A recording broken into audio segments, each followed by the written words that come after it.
Jason Johnson. He's a graduate of the State University of New York.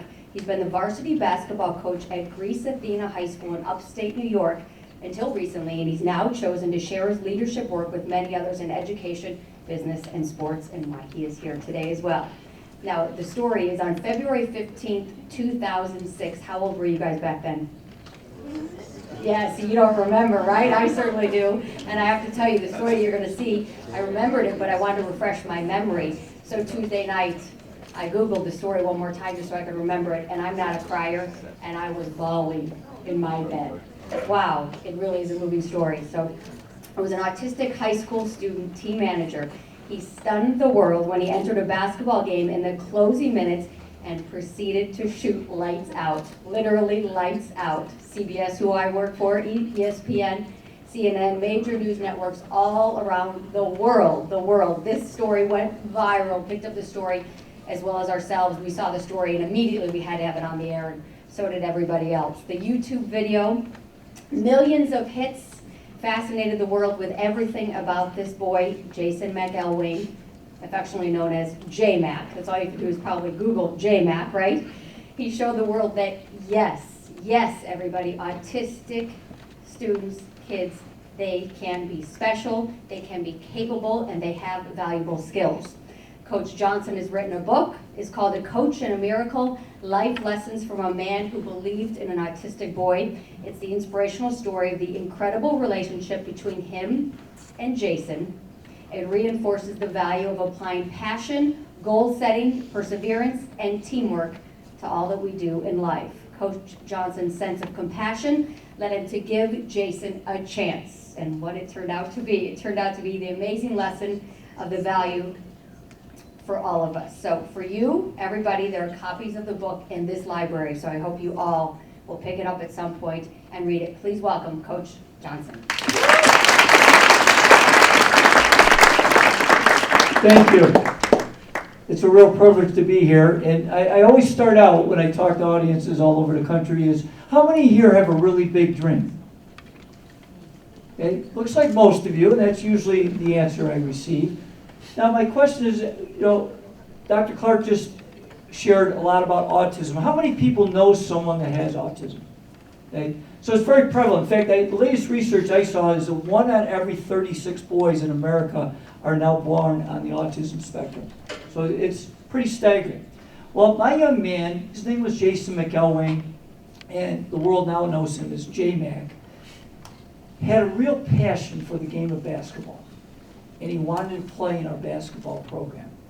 When he came out for his sophomore year, he tried out for the JVs, and I'm the varsity coach. So after a few days of tryouts, my JV coach came to me and said, Coach, Jason McElwain's not a very good player, and he's autistic, but boy, he's really passionate about the game of basketball. I think we should keep him in the program. I said, well, what do you got in mind, Coach? He says, well, I'm going to offer him our team manager's job, but I'm going to let him practice every day with the team. And that's what he did. But Jason was with the JV team the whole year, and he actually got a chance to play in the last JV game. And he got in for the last 2 minutes, and the first time he got in the game, he shot a 3, and he got fouled. He didn't make the shot, but he got to go to the foul line, and he made all 3 free throws. The place exploded. After the season, we gave him a plaque, and at the banquet, we read it in front of everybody and said, Jason J-Mac McElwain, Greece Athena's all-time greatest free throw shooter. After all, he was 3 for 3, 100%. You can't beat that. But he was pretty excited about that. But what made Jason so unique to me was the fact that he had such desire, because I've coached for 33 years, 28 as a head coach, and I rarely ever get a student athlete that will try out for the team more than once if he doesn't make the team. But that wasn't Jason. Jason came back out for his junior year and tried out for the varsity team I was coaching. And after a few days of tryouts, I brought him in and I said, Jason, you're not quite good enough to be on the team, but you need to be in our program. Would you be the varsity team manager? He quickly accepted that and embraced that.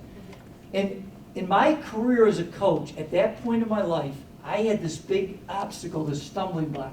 We kept losing in the sectional semifinals. Has anybody ever had a big stumbling block they ever thought they could never get through? Well, in my case, we had lost in our sectional semifinals 5 times going into Jason's junior year. Jason adopts this mantra: stay focused. We're going to help Coach Johnson win his first Section 5 championship. We go through the season, we have a great year. We get to the sectional semifinal, and we lose at the buzzer, now for the 6th time. So now we've lost 6 times in the sectional semifinal. But that's not going to stop J-Mac. He comes back now for a 3rd time and tries out for the varsity again. When I bring him in after a few days of tryouts, I said, J-Mac, I got some good news and some bad news. He says, Coach, tell me the bad news first. I said, well, unfortunately, you're still not quite good enough to make the team. And this time he was visibly disappointed. His head sunk down, and you could see he was upset. I said, but I do have some good news. And his head popped back up. I said, Coach, what do you got in mind? I said, well, for senior night, he says, I'm a senior. I said, I know. For senior night, I'm going to give you a uniform and hopefully get you in the game. Well, he was pretty excited about that uniform idea. In fact, periodically, he'd ask me about that uniform. And of course, I define periodically as about every other day. But interesting enough, we mentioned the book here. In the book, I share we had a lot of adversity during that season, where I actually nearly resigned because we had so much turmoil. But Jason was our rock. He was the gentleman that could hold it all together where we were really struggling. And we had a good team that year, but we really were struggling internally, and we were not doing well on the court. But after Christmas, after a lot of long talks and some help with Jason, we got it turned around. And we won 8 out of our last 9 games going into senior night. Senior night was February 15th. On February 13th, I issued J-Mac his first jersey. It was number 52. It was way too big. He didn't care. In fact, there was a rumor going around school that he slept in it in 2 straight nights. All right, it's senior night. Now, senior night is always a very touching night to me. It's where we honor our seniors. We bring out their parents. Each senior gives their mother a flower. It's a really special night. But this night was particularly profoundly special to me. The young man, J-Mac, instead of donning his white shirt and black tie, is now wearing number 52. It's a memory I'll always cherish, to see him warming up the team and then embracing his parents in uniform. It was a very special night to me. The game begins. And we had a really good student body following that year. You saw them out there. They called themselves the 6 Men. And as the opening tap, I start hearing this chant: we want J-Mac. We want J-Mac. I guess, just in case I forget. Well, going into the game, I had 3 thoughts. Because we had rallied in the season, we had won 8 out of our last 9 games. If we won the game, we had a chance to tie for the league championship. So I certainly wanted to give our team a chance to win that. Secondly, although I wanted to get J-Mac in the game, I felt it was important that we got all the other players in that were on the regular roster before I could put Jason in. And thirdly, I thought, if I could get Jason in with enough time so he could score a basket, that would be a memory he'd cherish forever, right? At the end of 3 quarters, we had gotten everybody in but Jason. With just over 4 minutes to go, I stood up and I made a pretty good choice. I put him in the game. He gets in the game. And now I feel like I'm a pretty macho guy. I coached a long time. I'm not going to cry at a basketball game, right? Wrong. What I didn't know is one of our parents had made all these placards of Jason's face, and they gave them to the student body. And Jason and I did not know about it. When Jason got in the game, they gave him a standing ovation, and he put all these placards up. I got so overwhelmed with emotion, I sat down and tears started rolled down my face. I could not believe how the student body had embraced him. It was certainly special. The game begins. Jason gets the ball for the first time in the right corner. He lets go with 3. The crowd stands in anticipation. It misses by like 6 feet. It's not even close. Now, I know you're not supposed to pray in the public schools. But I am praying, dear God, please just help me get 1 basket. Second possession, you didn't see on the video, but he actually gets a much shorter shot. Now, this is supposed to be a movie someday, so I got a little drama. He shoots the shot. It hits the backboard. It hits the rim, and it falls off. The crowd groans. I'm thinking, God's starting to listen. We're getting closer. Third possession. Jason receives the ball, this time behind the three-point arc at the right wing. He lets it go. It goes in. The place implodes. Now, our town has almost 100,000 people. If you came to our town today, all 100,000 would claim they were at that game. But it sounded like 100,000. It was pure bedlam. And I'm thinking to myself, God must be a basketball fan. Not only has Jason scored, he's got a three-pointer. I can't get any better than that. Then J-Mac turns into his boyhood idol, Kobe Bryant. And he starts making three after three. And the place is going crazier and crazier. Tears are still running down my face. With a minute to go, I get a tap on my shoulder. I look behind me. It's J-Mac's mother. She's bawling her eyes out. She embraces me and she whispers in my ear, Coach, this is the best gift you could ever give my son. Of course I cry hard. I was so touched. This is how the game ends. Spence reported our opponent that night. I want to give kudos to their team and their coach. They were such gracious sports. They score with 10 seconds to go. So I'm going to need a little audience participation. Our player takes it out of bounds, but instead of throwing her a point guard, this time he throws it to J-Mac. J-Mac receives the ball. So if you can help me count down from 10, I'll dribble down the court like J-Mac. Ready? 10, 9, 8, 7, 6, 5, 4, 3, 2, 1. Okay, you think at one, he's going to get all the way to the basket, make a layup, right? No, we got to add more drama to that. He pulls up like from an NBA 3. I go, no, Jason, don't shoot from there. That's too far. He lets go this rainbow. Swish. I look over, and our security person is trying to hold the crowd down. Our student body runs on the court. Our players run on the court. And then the interesting thing is Jason's parents' dynamic. His dad is 6'6". His mom is 5 foot tall. And you see this little bitty lady bobbing and weaving through the crowd to get to J-Man. Then our players put him up on their shoulders, and I'm thinking, oh my gosh, I'm living the movie Rudy. This is incredible. Then they're walking around, and at this point, I have no idea how many points he has. And our public address announcer comes on and says, the leading scorer for the Trojans tonight, J-Mac with 20 points. Now with my math brain, I think, oh my gosh, if he'd have played the whole game, he would have scored 160. It was unbelievable. So after that, another thing I'll never forget about that night is the student body, after about 10 minutes of the celebration, coaxed Jason over to where they sit, and he's signing the placards of his face. It was unbelievable. After that, the interesting thing, remember I said that we had lost in 6 semifinals? We went on and won our first Section 5 championship.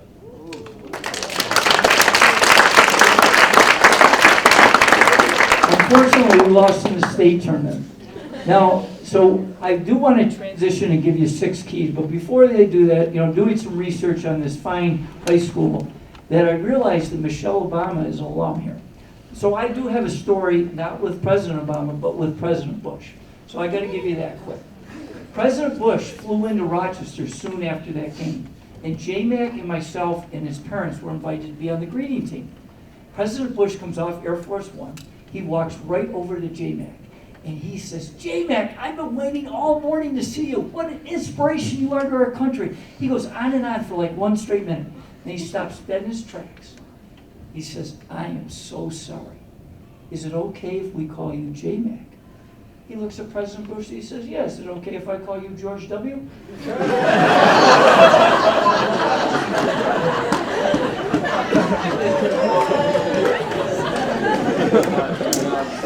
So after Jason received an elbow in the ribs from his mother, it was President Bush and we were good. I do want to now leave you with 6 keys to help you make your dreams come true. The first one is passion. And Jason had such passion, and both him and I had a great passion for basketball. But I want you to get to think, the first question I think you got to ask yourself is, why were you put on this earth? What do you love to do? What do you love to do? And then secondly, how can you make it a big part of your life? Now for me, basketball was a huge part of my life. I was very passionate. And I thought I was going to play in the NBA. How many think you're going to play in the NBA? All right? I hope you do. But you know what I found out when I went to college and I didn't make my college team? That I wasn't going to play in the NBA. But what I found out is I could still stay in the game of basketball that I love. And I've been a coach now for 33 years and I still love it. So the first thing is when you're passionate about something, you're going to get really good in it. And when you get good in something, you become much more attractive to the marketplace. So it's really important to find things you love to do and make it a big part of your life. Number 2 is I think you have to understand your mission. I was reading your mission statement here. Your school has a wonderful mission. And you know what? I think you need to have your own mission. You know, what are you all about? And I read a book called The 7 Habits of Highly Effective People. Has anybody ever read that book? It's by Dr. Stephen Covey. In fact, one of my dreams was, I'm a big Dr. Covey fan, was to speak to Franklin Covey, and that dream came true. I got a chance to speak to them last year. But the interesting thing is that Dr. Covey in that book said, you got to have your own personal mission statement, and you got to write it down. When I read that book, I had no idea what my purpose was in life. So I started to think. I said, you know, why was I put on this earth? And I started to write down ideas. And now I'm very clear. My purpose is to be an outstanding role model that makes a positive difference in the world by helping others make their dreams come true. And what I realized is when you have a mission in your life, it gives you direction. And when you have a good direction, you're going to make better choices because you know what you're all about. So understand what your mission is in life.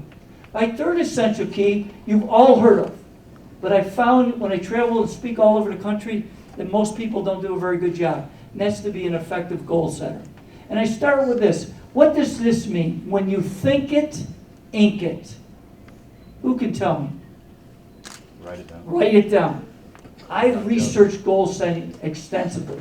And I found through my research that writing it down, and thank you, gives you 10 times more likely the ability of making your dream come true, your goal coming true.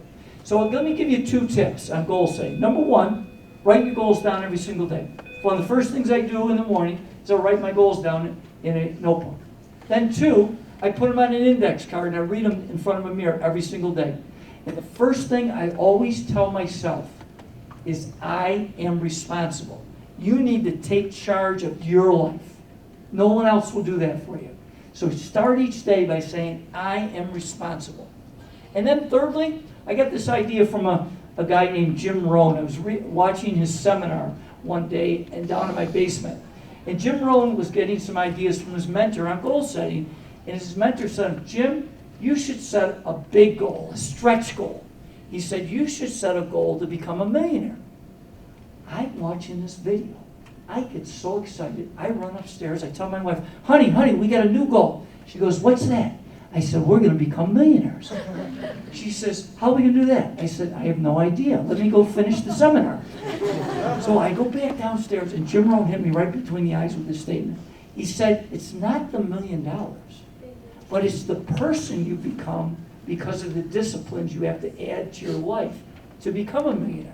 In fact, he had a great quote. I love giving quotes to my team, and one of the quotes is this: we will all suffer one of 2 pains, the pain of discipline or the pain of regret. But discipline weighs ounces. Regret weighs tons. So set that big goal as well.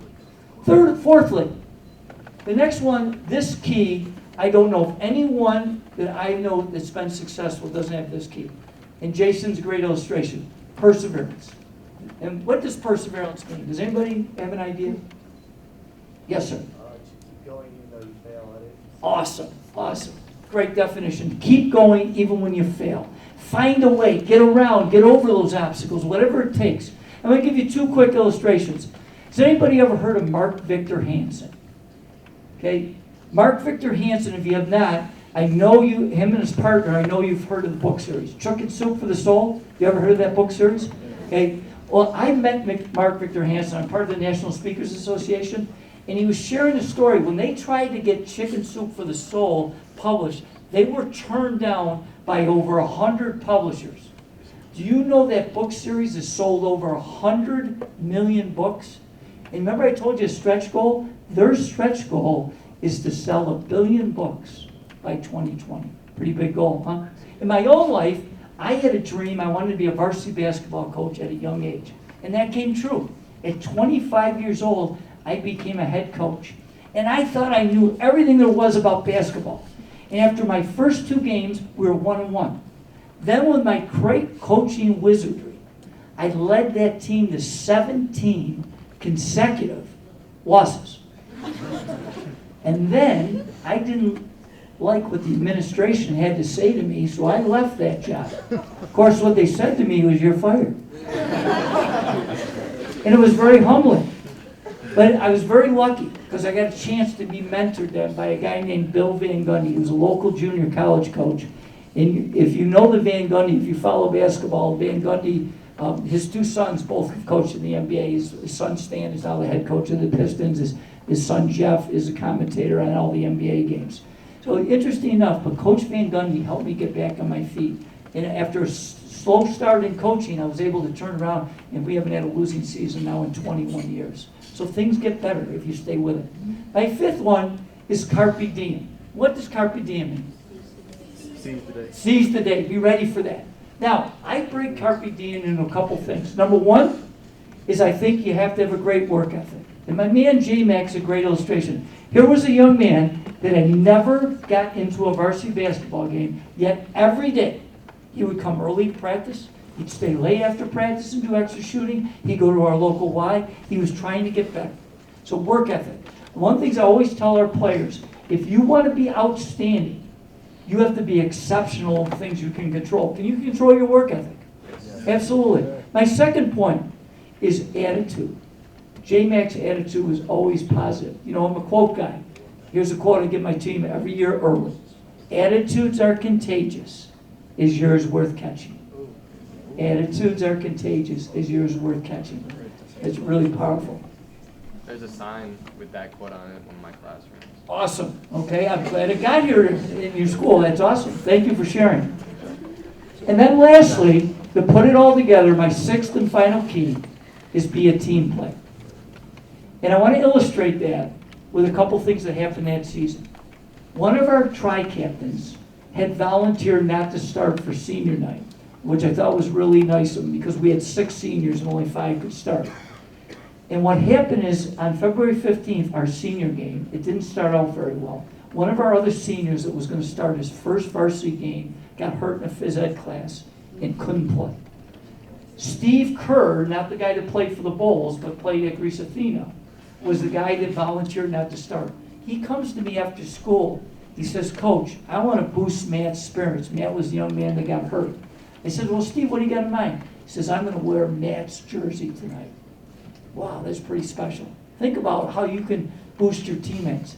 Then, interesting, with just over 4 minutes to go, J-Mac got in his first varsity game. I never asked our players to pass him the ball. Yet in those last 4 minutes, he was the only one that shot. In fact, he works on my staff now, and I kid him all the time. I said, "J-Mac, I'm still looking for your first assist." But the interesting thing is that's what kind of character we had in that team, that they would give up their possible points to help a young man get his. And then lastly, J-Mac now becomes a national celebrity. And we travel around the country, and people would ask him all the time, "J-Mac, what was the best thing about your senior year?" Of course, expecting to hear about his game. He said, "The best thing about my senior season was winning the Section 5 championship." And that's what makes him such a special guy. The ability to think team over individual is what it's all about. And I'm going to close with a story about goal setting. Because a lot of people ask me, what is J-Mac doing now? J-Mac actually was about 5'9", 125 pounds in that game. He's now 6'1", about 170. 2 years ago, there's a great power of goal setting that we can all learn from. He comes in my office because he was a runner in high school but gotten away from it.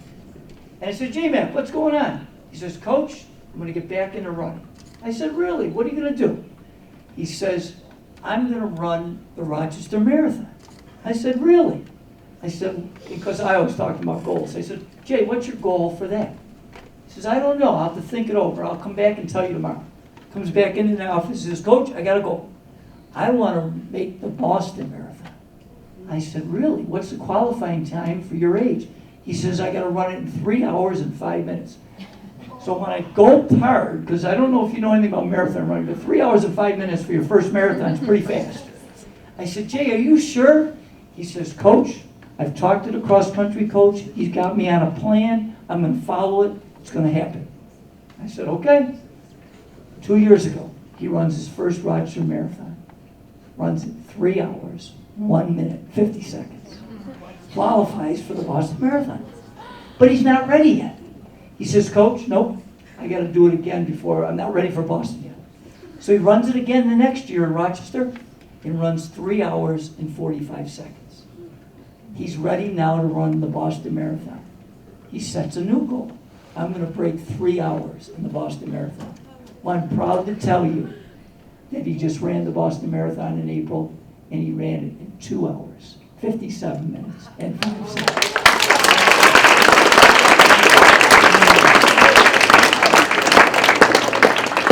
So as I close here, I just want to say, if a young man like J-Mac can make his dreams come true, think of what you can do.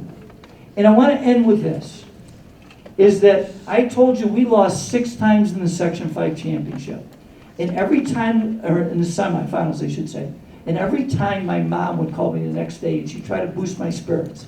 And she'd tell me all these good things, and then she'd always end with this, Jim, God must have a better plan for you. And I must admit, when she told me that for the 6th time, I wasn't so sure she was telling me the truth. But I want to leave you with this final thought, is what happened then, we won the Section 5 championship that year. And I was mobbed by the media.